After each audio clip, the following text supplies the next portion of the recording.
Hi, my name is Haley Flack, and today I'm going to be talking about professional learning communities. Specifically, I'm going to focus on the research, the impact, challenges, and implementation of PLCs. What are PLCs? PLCs are collaborative teams of educators. They're focused on improving student learning, and they're built with shared goals in mind, inquiry, and continuous improvement. Here are some different definitions of PLCs from different resources that I acquired. Some words that stick out to me in these definitions are collaboration, learning, and focused on results. It's important to know that PLCs are going to be implemented with continuous collaboration between educators. They're focused on learning, and they really keep results in mind and push to get those results in what they're doing. Why do PLCs matter? Well, they strengthen instructional quality, they increase teacher collaboration, they support equitable learning, and they improve student outcomes.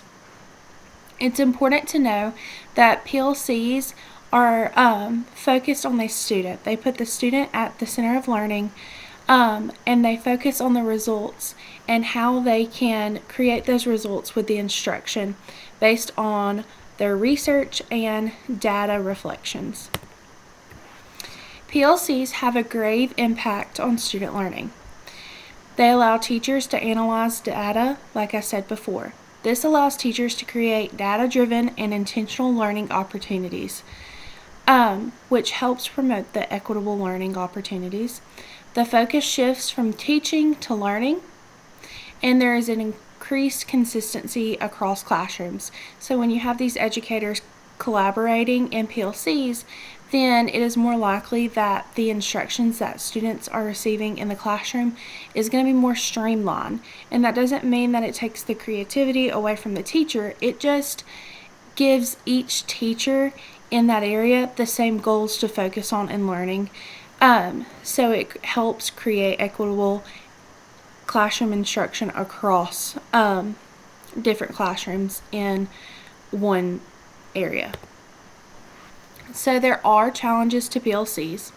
Some challenges that you might see with PLCs are time and scheduling. So as we all know, teachers are burdened with a lot, and one thing that I think that we can all agree that we need more of is time. And so PLCs really pose a challenge in creating time and a schedule so all of those teachers can get together to collaborate and be able to participate in the PLC. Another challenge is maintaining focus and building relationships and trust. So it's important to know that PLCs really need to feel like something that is supporting the teacher and helping take things off of their plate rather than add more work to their plate. So within that collaboration, if teachers and instructional coaches are working together correctly and actively, then teachers should feel like part of their workload is getting removed because of that collaboration within the PLC. Leadership challenges that might occur within PLCs: facilitating productive dialogue, ensuring data-driven decisions, and addressing resistance to change. So those are all things that instructional coaches, admin, and team leaders will have to face when implementing PLCs, and really keep in mind whenever they're trying to create the most productive environment for promoting those learning communities. Okay, so some different input we had from colleagues in implementing these PLCs is facilitating productive dialogue, ensuring data-driven decisions, and addressing resistance to change. The PLC improvement plan is to have a structured agenda. So whenever we go into these meetings, knowing what we're going to address during the meeting to help keep it more pointed and streamline so we can be the most productive.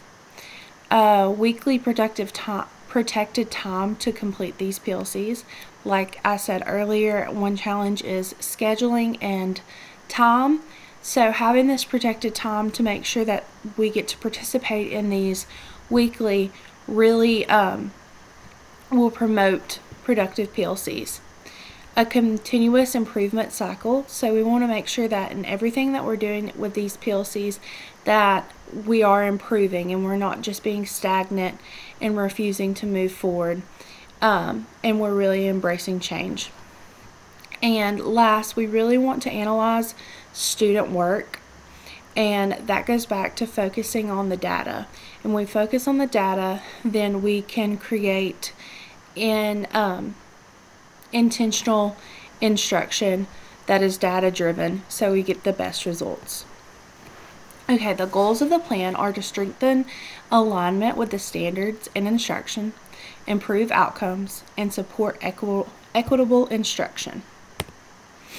The conclusion is the PLCs improve teaching and learning through collaboration and data-driven decisions. Thank you so much.